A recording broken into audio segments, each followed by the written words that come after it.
नमस्कार, आप देख रहे हैं आज तक। आपके साथ मैं हूं सईद अंसारी। बंगाल में पहले दौर के मतदान को लेकर करीब इस समय आधा दिन गुजर चुका है। वोटिंग चल रही है। बंगाल से भारी मतदान की खबरें लगातार आ रही हैं। बंगाल में अभी तक करीब 55% तक वोट डाले जा चुके हैं। सबसे ज्यादा वोट झारग्राम में करीब 60% तक पड़े हैं। इसके अलावा बांकुड़ा में वोटिंग की रफ्तार काफी तेज है। असम चुनाव में करीब उधर 44% वोट अब तक डाल दिए गए हैं। तो पहले चरण के मतदान के लिए पश्चिम बंगाल और असम में आज वोटिंग इस समय चल रही है और ये वोटिंग की जो रफ्तार है वो अच्छी है। यानी विधानसभा चुनाव के पहले चरण की 30 सीटों के लिए और असम की 47 सीटों के लिए इस समय वोटिंग हो रही है। सुबह 7 बजे से वोटिंग शुरू हुई, 6:30 बजे तक वोट डाले जाएंगे और देखना यह होगा कि आज ये मतदाता उम्मीदवारों के भाग्य का फैसला किस तरह से करते हैं। इस चरण की ज्यादातर सीटें जो हैं वो नक्सलवाद से प्रभावित हैं, यानी कि जंगल महल क्षेत्र में पड़ती हैं। वोटिंग के लिए सुरक्षा के कड़े इंतजाम हैं। चुनाव आयोग ने केंद्रीय सुरक्षा बलों की कंपनियों को तैनात किया है और ये लगभग 1:45 बजे का वोट प्रतिशत हम बता रहे हैं कि कितने लोग अपने अपने घरों से बाहर निकले, उन्होंने वोट डाला है। यहां सबसे ज्यादा झारग्राम में लगभग 60%, 59.23% वोटिंग हुई है। बांकुड़ा में 47% से ज्यादा, पश्चिमी मिदनापुर में लगभग 53% वोटिंग, पूर्वी मिदनापुर में लगभग 44% वोट पड़े, जबकि पुरुलिया में 52% के लगभग वोट पड़े हैं, 51.42%। आइए हम आपको अपने तमाम संवाददाताओं के पास लिए चलते हैं। तनुश्री पांडे और अनुपम मिश्र दोनों हमारे साथ इस वक्त मौजूद हैं। अनुपम, ये ज्यादातर नक्सल प्रभावित जंगल महल का इलाका है जहां की सीटों पर आज वोट डल रहे हैं। इस वक्त तक वोटिंग की रफ्तार कैसी है, किस तरह से मतदान चल रहा है, क्या खबरें आ रही हैं? जी देखिए, 30 सीटों के लिए जिस तरीके से मतदान हो रहा है, बम्पर वोटिंग हम कह सकते हैं। अभी तक 60% के आसपास मतदान हो चुका है, कई जगहों पर उससे ज़्यादा मतदान हो चुके हैं। तो जो यहाँ का चारित्रिक विशेषता रही है बंगाल की 80 से 90% के आसपास वोटिंग होने की, वैसी चारित्रिक विशेषता इस बार भी हमें देखने को मिल रही है। मेरे पीछे बूथ है लेकिन लोग इस वक्त नहीं है। सुबह से यहाँ पर काफ़ी लंबी कतार थी और आपको बताऊँ, यह हीट वेव की चेतावनी जारी की गई थी मौसम विभाग की ओर से। तो इसी वजह से सुबह से लगातार लोगों की भीड़ थी और लोगों ने सुबह सुबह अपना वोट डाल दिया है। और इस वक्त दोपहर हो चुकी है, दोपहर के बाद का समय है। ऐसे में लोग अभी घर पे हैं, ज़्यादा लोग अभी बाहर नहीं हैं। तो ज़्यादातर लोगों ने वोट डाल दिया और कुछ जो बचे हैं, हो सकता है जब धूप का आलम थोड़ा सा कम होगा तो यहाँ पर आएंगे। और जंगल महल के अलावा यहाँ पर ईस्ट मिदनापुर की 7 सीटें भी हैं। तो इन 7 सीटों के अलावा बाकी की जो सीटें हैं वो जंगल महल से रिलेटेड हैं। जी हम आएंगे अनुपम दोबारा आपके पास। तनुश्री पांडे हमारी संवाददाता इस वक्त हमारे साथ हैं और जोरहाट से हैं। असम, क्या खबरें अभी तक आ रही हैं? तनुश्री, शांतिपूर्ण मतदान वहां पर चल रहा है, लेकिन प्रधानमंत्री नरेंद्र मोदी ने कहा था कि दोबारा एनडीए की सरकार बन रही है। किस तरह से असम को अभी तक की वोटिंग में आप देख रही हैं? बिल्कुल बिल्कुल सईद, बिल्कुल। अगर हम दोनों ही पक्षों की बात करें तो प्रधानमंत्री, होम मिनिस्टर अमित शाह दोनों ने ही कहा है कि एनडीए की सरकार जरूर बनेगी। दूसरी तरफ जो कांग्रेस के मंत्री है, हमने प्रियंका गांधी से बात किया, गौरव गोगोई से बात किया, दोनों का कहना है यहाँ पे इस बार कांग्रेस की अलायंस वापस आ रही है। बदरुद्दीन अजमल साहब का भी यही कहना है। पर आज मतदान का दिन है, आज वोटर्स का दिन है और आप देख सकते हैं मेरे पीछे लंबी कतार। अभी 3 बजने को हो गया है सईद, 3 बज चुका है, पर आप एक बार लंबी कतार देखें और ज्यादा से ज्यादा हमको महिलाएं ज्यादा नजर आ रही हैं। पुरुषों से ज्यादा कहीं ना कहीं असम में महिलाएं ज्यादा घर से बाहर निकल रही हैं अपना मतदान देने। 47 सीटों की आज जो कंपटीशन है वो 47 सीटों पे है और जो अपर असम और नॉर्थ असम की कॉन्स्टिट्युएंसीज हैं वो सभी कॉन्स्टिट्युएंसीज आज वोटिंग पे है। सेंट्रल असम से सिर्फ 5 कॉन्स्टिट्युएंसीज है। जो चीफ मिनिस्टर है सर्बानंद सोनोवाल, उनका आज किस्मत स्टेक पे है एक तरीके से। मजूली जो उनकी कॉन्स्टिट्यूएंसी है, एसटी एक सीट है, वहां से वो आज वापस इलेक्शन लड़ रहे हैं। आज उस कॉन्स्टिट्यूएंसी फर्स्ट फेज में आती है। कांग्रेस के नेता जो है राजीव लोचन पेगू, उनके खिलाफ आज इलेक्शन लड़ रहे हैं। जहां इस वक्त हम खड़े हैं वहां असेंबली स्पीकर हितेंद्र नाथ गोस्वामी कांग्रेस के नेता राणा गोस्वामी के अगेंस्ट पिटेड हैं। इसके अलावा जो और दो बड़ी पार्टीज हैं जो कि एंटी सीए प्रोटेस्ट के जब वो हुआ था उस समय बनी थी, रायजोर दल और असम जातीय परिषद, दोनों के ही जो प्रेसिडेंट है उनकी भी आज किस्मत दांव पे लगी हुई है कि ये, क्योंकि ये दोनों नई पार्टीज है, तो ये देखना बहुत इंटरेस्टिंग होगा कि इनका वोट शेयर कैसा आता है। पर अगर अभी हम मतदान की बात करें, अभी तक असम में मतदान हुआ है 12 डिस्ट्रिक्ट्स में फर्स्ट फेज में 46.25, तो लगभग कहीं ना कहीं वोटर टर्नआउट अभी तक के समय के लिए कम है। सिर्फ 3 से 4 घंटे बचे हुए हैं, तो ज्यादा से ज्यादा लोगों से हम भी ये बोल रहे हैं कि आप घरों से बाहर निकले, अपना मतदान डालें। पर इस वक्त हम जोरहाट में मौजूद है और आप देख सकते हैं एक लंबी कतार है और हम जितने भी लोगों से यहाँ सुबह से बात कर रहे हैं, सईद, एक बहुत इंटरेस्टिंग बात जो हमको सुनने में मिल रही है वो ये है कि हम विकास के मुद्दे पे करेंगे। मैम, किस मुद्दे पे? मुझे ये मत बताइएगा किसको करेंगे, किस मुद्दे पे करेंगे वोट? बटन दबाएंगे तो क्या चलेगा दिमाग में? हाँ, सबका विकास हो। सबका विकास हो। दीदी आप बताएं। सबका विकास है। तो ये फर्स्ट टाइम वोटर्स हैं मैम, आप क्या सोच के वोट करेंगे जब आप आज बटन दबाएंगे? तो 5 साल में जो हुआ उसको हाँ, देख के, उसको देख के, विकास देखकर हाँ, क्या चलेगा दिमाग में जब आज बटन दबाएंगे? जब ये सब हो रहा है और अगले जब वोट करेंगे क्या होगा, हाँ, उसी तक। तो देखिए सईद, वहां आपने सबसे सुना कि अब तक का जो हमने वोट दिया है, अगले 5 साल हमको कैसे चाहिए, हम ये सोच के वोट करेंगे। तो आज जब हम बटन दबाएंगे, ना ही हमारे दिमाग में सीए रहेगा, ना ही हमारे दिमाग में एनआरसी रहेगा, जो कि बहुत लोगों ने सोचा था कि फर्स्ट फेज में ये बड़े 2 मुद्दे बहुत काम करेंगे, पर नहीं। यहाँ है आज असम के लोग जो उस पर वोट कर रहे हैं, वो मुद्दा है विकास का।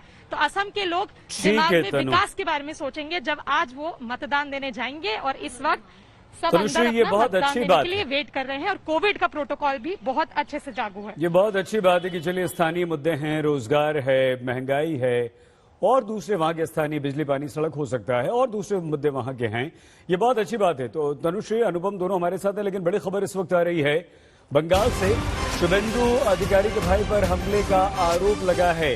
शुभेंदु के भाई दिव्येंदु ने आरोप लगाया कि कांती में उनके भाई सोमेंदु की गाड़ी पर हमला किया गया है। इस हमले में गाड़ी को नुकसान पहुंचा है। सोमेंदु गाड़ी में मौजूद उस समय नहीं थे, लेकिन उनकी कार को निशाना बनाया गया और ये कार की तस्वीरें हम आपको दिखा रहे हैं। उनकी कार को तोड़ा फोड़ा गया है। शुभेंदु अधिकारी जो कि ममता बनर्जी के बेहद खास हुआ करते थे, अब उन्हीं के खिलाफ चुनाव लड़ रहे हैं।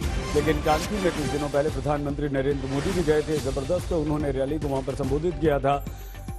टीएमसी के कार्यकर्ताओं पर कार पर हमले का यह आरोप लगा है। बंगाल में हिंसा लगातार हो रही है।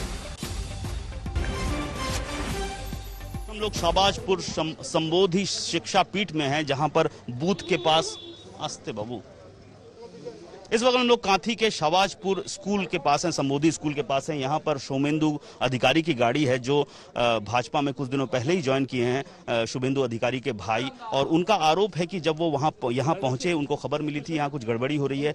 यहाँ पहुंचे, यहाँ पहुंचने के बाद टीएमसी के कार्यकर्ताओं के साथ उनकी बहस हुई। जब वो अंदर थे तब बाहर में उनके ड्राइवर के साथ मारपीट की गई। वो चोटिल है, उसको अस्पताल भेजा गया है और गाड़ी में भी पूरी तरह से तोड़फोड़ की गई है। ये आरोप सोमेंदु की ओर से लगाया जा रहा है। उनका कहना है कि बाकी जगहों पर शांतिपूर्ण वोटिंग हो रही है, लेकिन इसी जगह पर गड़बड़ी हो रही थी और गड़बड़ी रोकने के लिए जब वो यहाँ पहुंचे तो उनको रोकने की कोशिश की गई। उनसे पूछा गया कि वो यहाँ क्यों आए हैं और इसके बाद ही ये झमेला हुआ है। इस वक्त हम कार देख सकते हैं, सामने की जो विंड स्क्रीन है पूरी तरह से टूट चुकी है। आजू बाजू में भी जो विंड स्क्रीन है वो उसको नुकसान पहुंचाया है। जो ड्राइवर हैं गोपाल, उनको भी उनके साथ मारपीट हुई है, उनको वो भी चोटिल हुए हैं। तो फिलहाल रैफ को यहाँ पर उतारा गया है।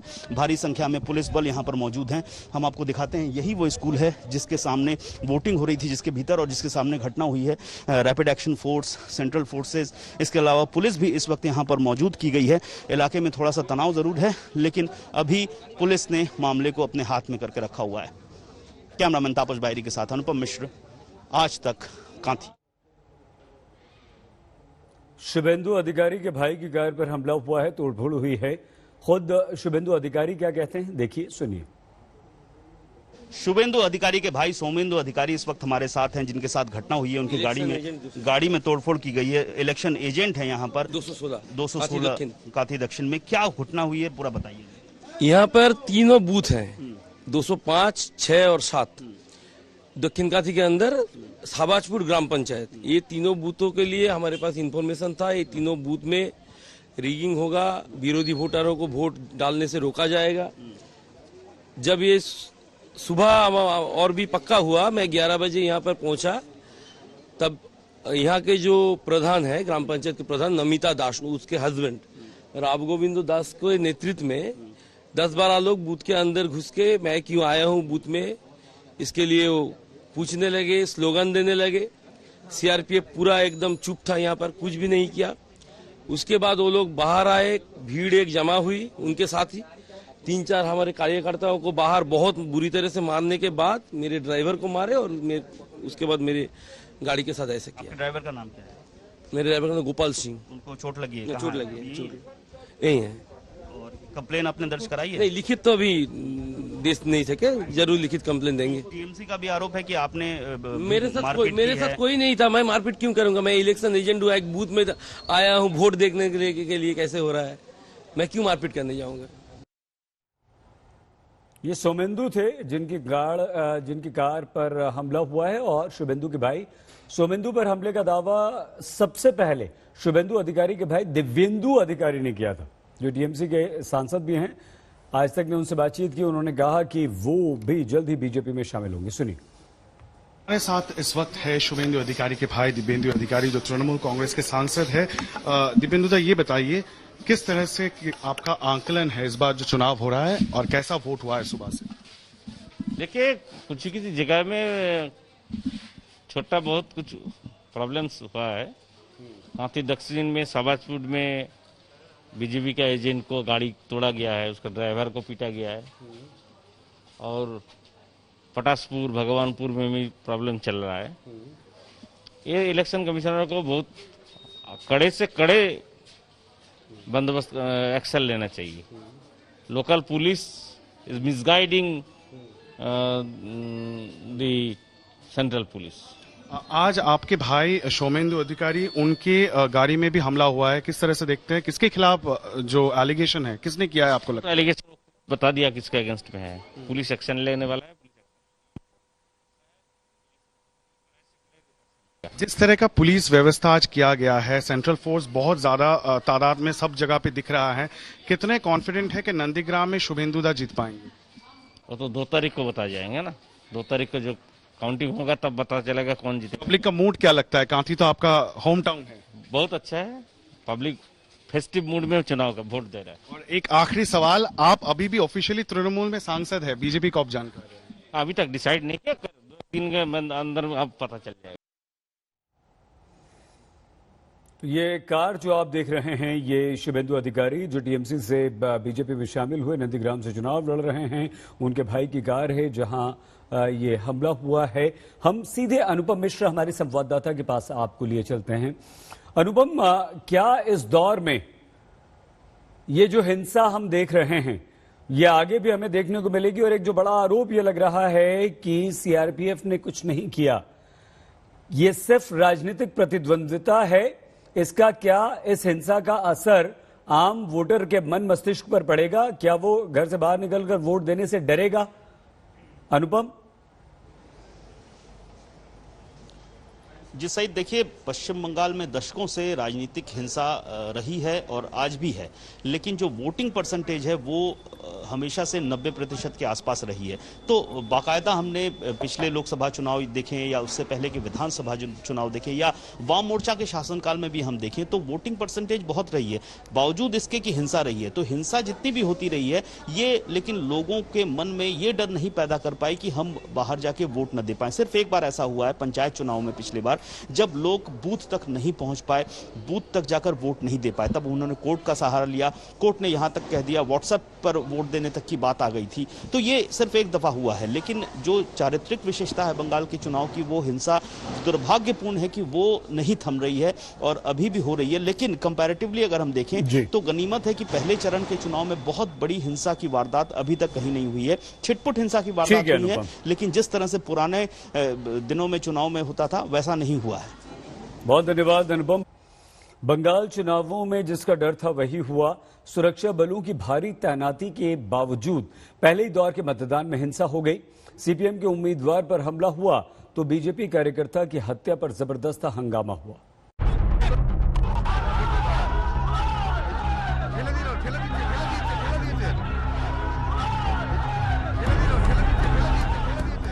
ये बंगाल की सियासत का सबसे बदनुमा चेहरा है, लोकतंत्र पर सबसे बड़ा वार। पश्चिम बंगाल के सालबोनी में गुंडों ने बूथ के बाहर गरघेटा सीट पर सीपीएम उम्मीदवार सुशांत घोष पर हमला बोल दिया। सुशांत घोष जैसे ही बूथ के बाहर निकले, गुंडों ने पहले उन्हें धक्का दिया और फिर उनकी गाड़ी पर जमकर तोड़फोड़ की।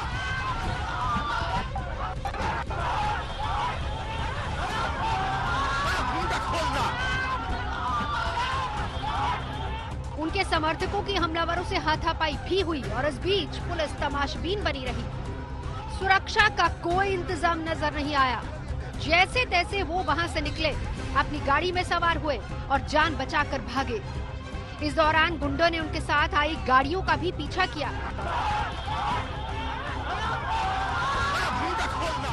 उन पर पत्थर बरसाए। बंगाल में एक बार फिर से हिंसा का काला अध्याय सामने आ गया। सीपीएम उम्मीदवार सुशांत घोष ने इशारों में तृणमूल कांग्रेस पर निशाना साधा। राज्य शासक दल छाड़ा पलिगेजेर नहीं बसते देওয়া হয়নি আর বাকি বেরিয়ে আসার পরে যে ঘটনা ঘটলো সেটা গণতন্ত্রের লজ্জা ছাড়া আর কিছু না। যিনি গণতন্ত্রের কথা বলেন, যিনি নাটক করেন, তার বোঝা উচিত এই জিনিস পশ্চিমবাংলার মানুষ বরদাস্ত করবে না সময়ের অপেক্ষা। पश्चिमी मेदिनीपुर में गुंडों ने सीपीएम उम्मीदवार को नहीं बख्शा तो वहीं इसी जिले में एक और खूनी खेल हो गया। आज जिस वक्त इस इलाके में मतदान हो रहा था, उसी दौरान पुलिस ने पश्चिमी मेदिनीपुर के केशियारी इलाके से 35 साल के बीजेपी कार्यकर्ता का शव बरामद किया।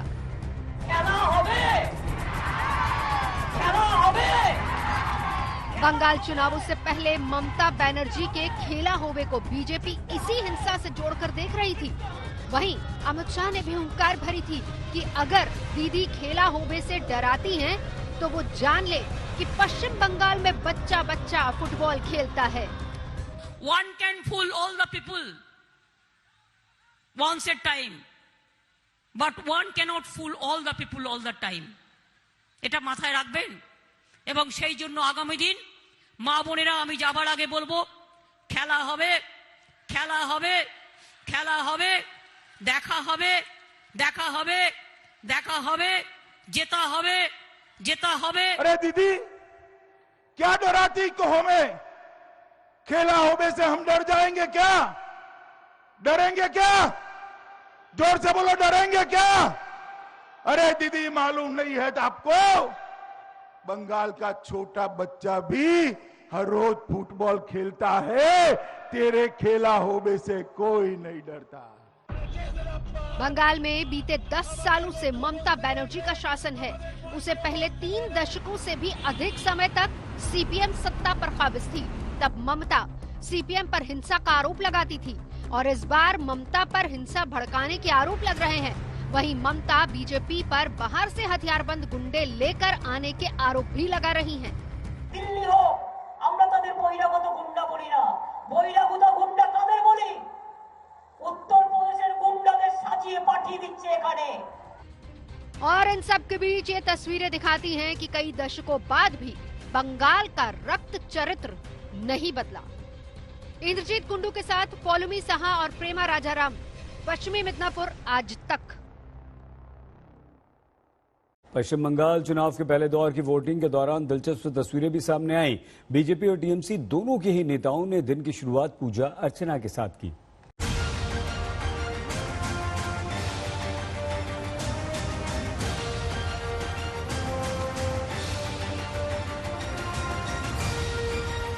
माथे पर तिलक, गले में माला और मंदिर में भोले बाबा की आराधना। ये हैं दिलीप घोष, पश्चिम बंगाल में बीजेपी के अध्यक्ष, पार्टी के बड़े चेहरे और मुख्यमंत्री पद के दावेदार। चुनावी अनुष्ठान का श्री गणेश हुआ तो दिलीप घोष ऊपर वाले के दर पर दंडवत होने लगे और कह रहे हैं कि भगवत कृपा तो बीजेपी पर ही बरसेगी। आपकी उम्मीद क्या है, कितनी सीटों की उम्मीद है? हमारे नेता जो सामने टारगेट रखे 200 सीट बंगाल में, और आज की चरण और अगले 1 तारीख की 2 चरण में से केवल 10% सीट ही ममता बनर्जी को मिलेगी। दिलीप घोष ने आज खड़गपुर में डेरा डाल रखा है, जहां पहले चरण का मतदान हो रहा है। सुबह सुबह तिलक टीका लगाकर दिलीप घोष दौरे पर निकले। सुबह सुबह चाय बिस्किट भी हुआ, अखबार पर निगाहें भी डाली गई, लेकिन आज निशाना तो कहीं और है। बंगाल में विजय कमल खिलाने की जिम्मेदारी भी इन्हीं के कंधों पर है। फिलहाल ताल ठोक कर जीत का दावा कर रहे हैं। एकमात्र भाजपा ही कॉन्फिडेंट है, बाकी का हाल देखिए, जोट वालों का, सीपीएम कांग्रेस का कोई खोज खबर नहीं है। और दीदी जो पहले कभी आज की चुनाव की 27 सीट जीती थी 30 में से, आज पूरा मामला उल्टा हो गया है और उनकी बातचीत देखिए बुखला गई है, कॉन्फिडेंस लूज हो गया है। उनके कार्यकर्ता जमीन पर नहीं है, वो खुद जितना संभव प्रचार कर रही है और विषय सारा हट गया है। चुनाव का मुद्दा, विकास का मुद्दा नहीं है, टूटा हुआ पैर दिखा करके वो भीख मांग रही वोट की। इसका मतलब वो डर चुकी है, हार चुकी है। पहले चरण में कई बड़े चेहरों की किस्मत दांव पर है। उनमें से एक बड़ा नाम जून माल्या का है, जो पश्चिम बंगाल फिल्मों की बड़ी स्टार है। माल्या पश्चिमी मिदनापुर से टीएमसी की उम्मीदवार हैं। बूथ दर बूथ जाकर देख रही है कि सब कुछ ठीक ठाक तो है और फिर जीत का दावा तो है ही। ইলেকশনটা স্পেশালি ইলেকশনে খুব তাৎপর্যজনক election and they should vote. প্রত্যেকটা ভোট খুব মূল্যবান। I am giving my best shot and may the best win. जंगे बंगाल में अब वो मोड़ आ गया है जब जनादेश दर्ज होने का सिलसिला शुरू हो गया। ये तो बस पहला चरण है, 8 चरणों की लंबी चुनौती है। पश्चिमी मिदनापुर से प्रेमा राजाराम के साथ पौलमी साहब, खड़गपुर आज तक।